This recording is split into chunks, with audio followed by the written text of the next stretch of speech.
Pronto, gente, de volta com mais uma aula de Direito Constitucional para você. Seja bem-vindo a mais este nosso encontro.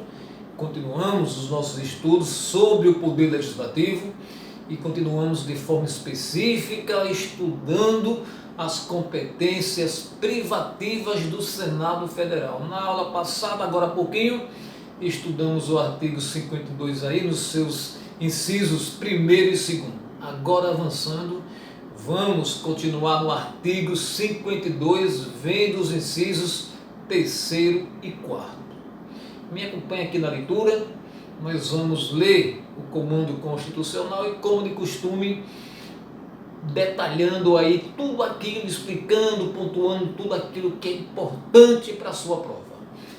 Artigo 52. Compete privativamente ao Senado Federal, inciso 3º, aprovar previamente, por voto secreto, após a arguição pública, a escolha de 2 pontos.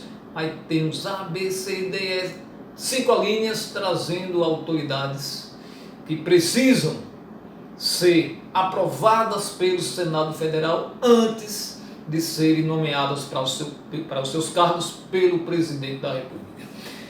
Antes da gente partir aqui para as autoridades, para as alíneas do inciso 3º, vamos entender o texto do próprio inciso 3º, né? Compete privativamente ao Senado Federal aprovar previamente. Aprovar previamente, querendo dizer que esta aprovação por parte do Senado Federal é prévia, é antes da nomeação. Foi feita a indicação, geralmente pelo presidente da República, mas nem sempre veremos isso. Foi feita a indicação.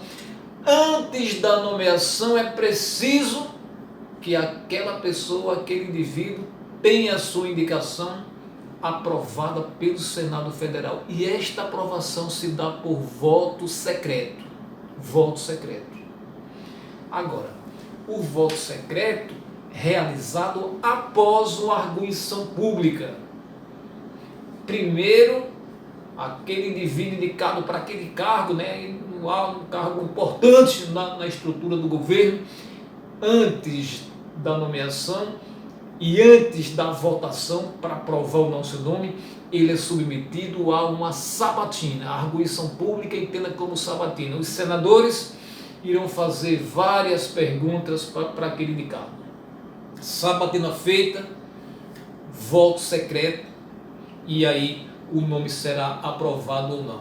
E atenção, este voto secreto, este coro de votação, pode se dar por maioria absoluta ou pode se dar por maioria simples. Isso nós vamos perceber aqui à medida que formos estudando cada autoridade e suas nomeações e sua aprovação por parte do Senado Federal. Então, compete privativamente ao Senado Federal aprovar previamente por voto secreto, após a arguição pública, a escolha de alinear a escolha de magistrados nos casos estabelecidos nesta Constituição. Em muitos momentos da Constituição, existe ali a composição de certos tribunais do Poder Judiciário e ali a Constituição estabelece que os ministros componentes desses tribunais são indicados pelo presidente da República. Nos tribunais são indicados pelo presidente da República, mas precisam da sua indicação ser aprovada pelo Senado Federal. E quais são esses magistrados? Os ministros do STF, ministro do Supremo Tribunal Federal, ministro do STJ, Superior Tribunal de Justiça, ministro do Tribunal Superior do Trabalho e os conselheiros do CNJ. Todos esses magistrados, antes de sua nomeação para estes cargos, precisam ter a sua indicação aprovada pelo Senado Federal. Vamos repetir. Quais são os magistrados cuja indicação para compor órgãos aí do Poder Judiciário precisam previamente ter a sua indicação aprovada pelo Senado Federal? serem sabatinados pelo Senado Federal em uma arguição pública, em uma sessão pública, e depois, por voto secreto, terem a sua indicação aprovada, são eles, ministros do Supremo Tribunal Federal, ministros do STJ, Superior Tribunal de Justiça, ministros do Tribunal Superior do Trabalho e conselheiros do CNJ.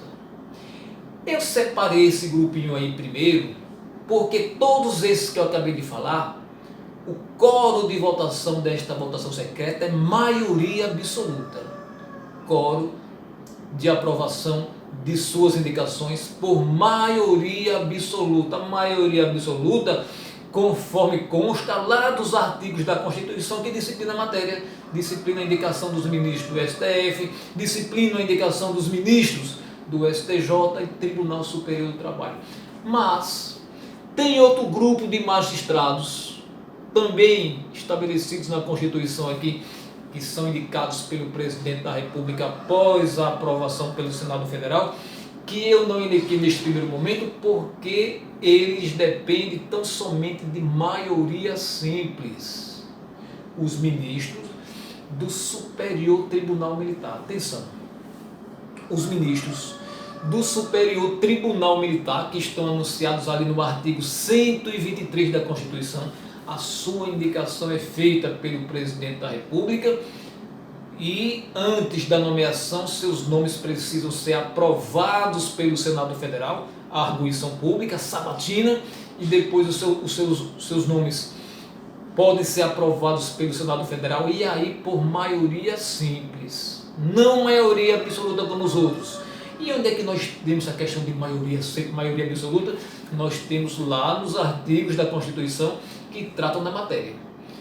Sempre é assim. Quando a Constituição quer que aquela aprovação se dê por uma maioria qualificada entenda por maioria absoluta, por 2/3, por 3/5, a Constituição expressa isso aí, claramente. Quando não faz, a maioria é simples. E para os ministros do Superior Tribunal Militar, nos termos do artigo 123 da Constituição Federal, não se exige uma maioria qualificada, logo a maioria é simples. Então, vamos recapitular. Compete privativamente ao Senado Federal, inciso terceiro, aprovar previamente, antes da nomeação, por voto secreto, após a arguição pública, sabatina pública, a escolha de magistrados, nos casos estabelecidos na Constituição. Os magistrados são eles, ministros do STF, todos indicados pelo Presidente da República, mas somente nomeados após aprovação pelo Senado, ministros do STJ, do mesmo modo, ministro do Tribunal Superior do Trabalho, da mesma maneira, e conselheiros do CNJ. Atenção para o seguinte detalhe. Os conselheiros do CNJ, do Conselho Nacional de Justiça, tudo bem que precisam ser sabatinados pelo Senado Federal, precisam ter suas indicações previamente aprovadas pelo Senado Federal, mas cuidado que a indicação deles não é do Presidente da República. A indicação dos conselhos, a nomeação sim, Presidente da República, mas a indicação são de órgãos diversos, né? De órgãos distintos. E o CNJ, nós temos em relação a ele uma outra particularidade. Nós temos em relação ao CNJ uma outra particularidade importante para a sua prova de concurso. Quando é cobrado, né, por parte aí do examinador, é uma maldade tremenda, mas é importante que você esteja atento, porque se uma questão dessa cair, você não vai errar. E se você não erra essa questão, vai fazer toda a diferença aí no seu resultado. Atenção. Está certo que os conselheiros do CNJ, os conselheiros do Conselho Nacional de Justiça, precisam ser sabatinados e terem sua indicação aprovada pelo Senado Federal previamente. Os conselheiros todos, exceto um. Exceto quem? Exceto o presidente do CNJ. Sabe por quê? Porque o presidente do CNJ, por força da própria Constituição, sempre será o presidente do Supremo Tribunal Federal. E o presidente do Supremo Tribunal Federal, enquanto presidente do CNJ, não precisa ser sabatinado nem ter o seu nome aprovado pelo Senado Federal, porque já é disposição expressa da Constituição que quem preside o CNJ é o presidente do Supremo Tribunal Federal. Então, os demais membros do CNJ serão sabatinados pelo Senado e terão a sua indicação aprovada por voto secreto e maioria absoluta dos votos antes da sua nomeação. Então, guarde esta dica, guarde esta informação para que você não venha perder uma questão aí, uma questão importante na sua prova de concurso. Eu sugiro que você volte essa aula 1, 2, 3 vezes para não perder os detalhes. Mas nós vamos avançar. A linha A trata dos magistrados e a linha B trata dos ministros do Tribunal de Contas da União. Os ministros do Tribunal de Contas da União indicados pelo presidente da República. Atenção, ministros do Tribunal de Contas da União, todos não. Somente os indicados pelo presidente da República precisam ser antes sabatinados pelo Senado e terem sua indicação aprovada por voto secreto e maioria absoluta também para aprovação dos nomes dos conselheiros, dos ministros do Tribunal de Contas da União. Todos eles, todos os 9 ministros precisam ser sabatinados e terem sua indicação aprovada? Não. Somente o terço de competência do presidente da República indicar. São 9 ministros. 3 deles, um terço, a Câmara dos Deputados indica. O outro terço, 3 deles, o Senado indica. Isso aí não precisa de aprovação do Senado. Mas os 3 indicados pelo presidente da República, previamente, precisam ser sabatinados pelo Senado Federal em uma sessão pública e depois votação secreta para aprovar a sua indicação ou não. E qual é a maioria? Qual é o quórum de votação? Maioria absoluta. Nós temos maioria absoluta para aprovar a indicação dos ministros do Tribunal de Contas da União indicados pelo presidente da República. Nós temos maioria absoluta para ministros do STF, ministros do STJ, para ministros do Tribunal Superior do Trabalho e para conselheiros do CNJ, maioria absoluta. E a maioria simples? Maioria simples até agora apareceu para quem? Para os ministros do Superior Tribunal Militar. A maioria simples. Gente, dentro desses magistrados que antes de serem nomeados para os seus cargos precisam desta sabatina e aprovação do Senado Federal. Eu falei ministro do Tribunal Superior Eleitoral, falei ministro do TSE, não falei. Não precisa desta sabatina e desta aprovação prévia. Eu falei nos componentes aí dos tribunais regionais, federais, do trabalho, não falei. Não esqueçam quais são os órgãos, né? Quais são os tribunais cuja nomeação de seus ministros previamente precisa de aprovação por parte do Senado Federal. Eu falei de STF, falei de STJ, falei de TST, Tribunal Superior do Trabalho, e falei de STM, Superior Tribunal Militar. Certo? Então não vamos confundir os tribunais. E vamos avançar, né? Nós já falamos da linha B dos ministros do Tribunal de Contas, aqueles indicados pelo presidente da República, e na sequência, governador de territórios. Na linha C, dificilmente vai ser cobrado de você, porque o Brasil, na atualidade, não possui territórios, mas caso venha novamente a ter território, seu governador precisa ser sabatinado e aprovado previamente pelo Senado Federal. Na sequência, a linha D, vimos A, B, C, D. Também é necessário ser submetido à sabatina do Senado Federal e depois ter a sua aprovação por voto secreto, a indicação de presidente e diretores do Banco Central, né? Compete privativamente ao Senado Federal aprovar previamente por voto secreto, após a arguição pública, a escolha de presidente e diretores do Banco Central. E anote aí.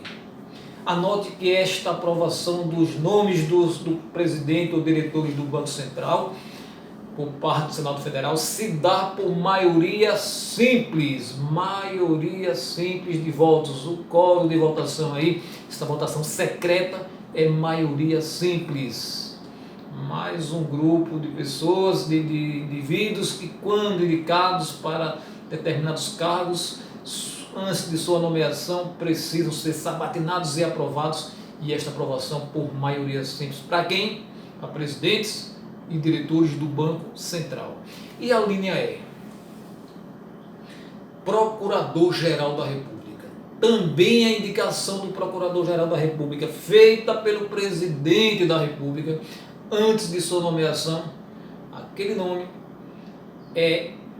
a indicação daquele nome precisa ser aprovada pelo Senado Federal, e aí é maioria absoluta. O futuro Procurador-Geral da República precisa ser sabatinado pelo Senado em uma sessão pública e depois sua indicação será votada, né? Em voto secreto. E esta votação exige um quórum de maioria absoluta ali nos termos do artigo 128 da Constituição Federal.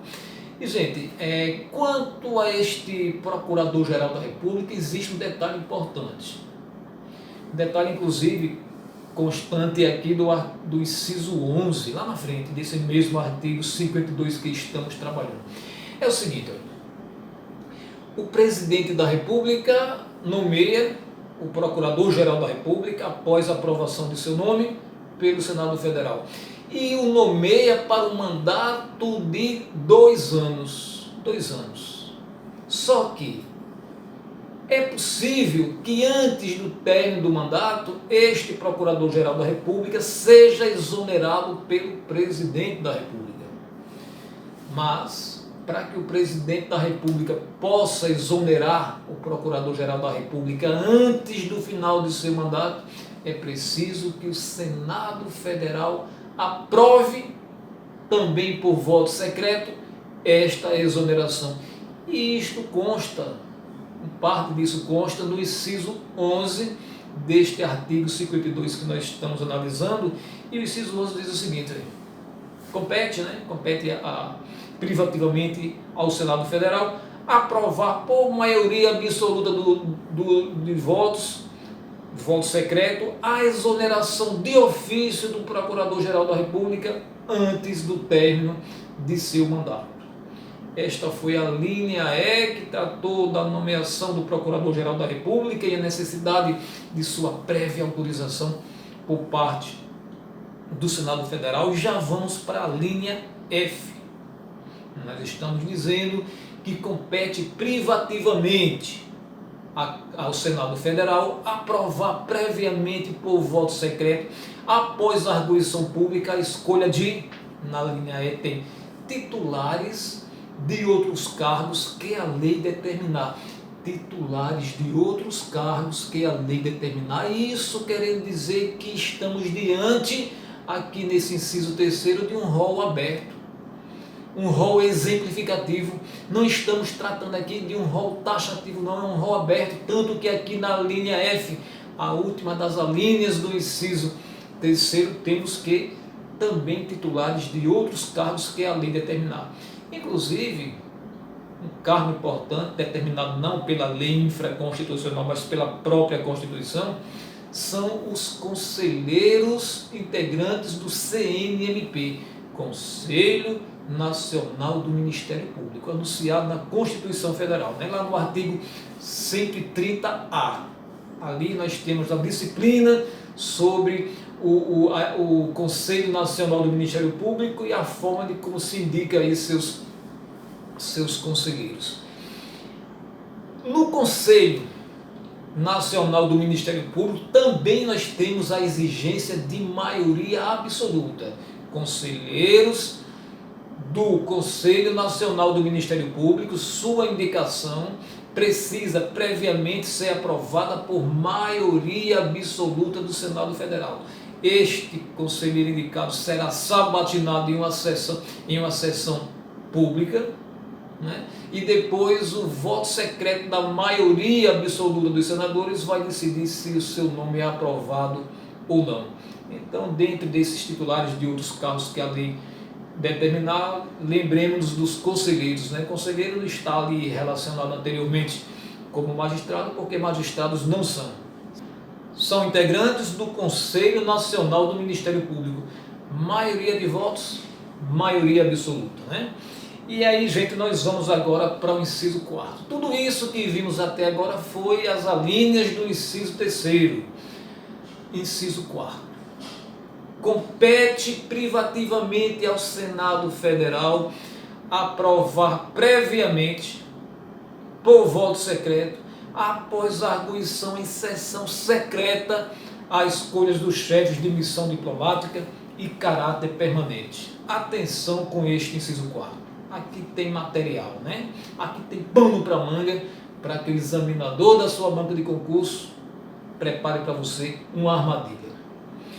Nós estávamos até agora estudando o inciso 3º, onde temos que competia privativamente ao Senado Federal aprovar previamente por voto secreto após a arguição pública. E isso no inciso 3º. No inciso 4º, nós temos a arguição em sessão secreta. Para aprovar a indicação daqueles ministros do STF, ministro do STJ, ministro do Tribunal Superior do Trabalho, conselheiros do CNJ, conselheiros do CNMP, Procurador-Geral da República, diretores e presidente do Banco Central, todas essas autoridades, a sabatina é pública, a sabatina é realizada em sessão pública. Já a sabatina para a escolha, para a aprovação dos chefes de missão diplomática de caráter permanente, conforme anunciado aqui no inciso 4º do artigo 52 da Constituição Federal, esta arguição ocorrerá em sessão secreta. Tanto é secreto o voto para aprovar ou não sua indicação, como secreta é a sessão de arguição, como secreta é a sessão de sabatina. Então, não esqueça, não deixe de dar atenção devida a esse inciso 4º do artigo 52. Aprovar previamente, por voto secreto, após a arguição em sessão secreta, a escolha dos chefes de missão diplomática de caráter permanente. Este foi o inciso 4º. E nós vamos ficar por aqui, para que a aula não se alongue demais, mas daqui a pouquinho estaremos de volta com estudo, com análise dos demais incisos constantes do artigo 52 da Constituição. Estamos trabalhando aí as competências privativas do Senado Federal. Agradeço a audiência e aguardo você.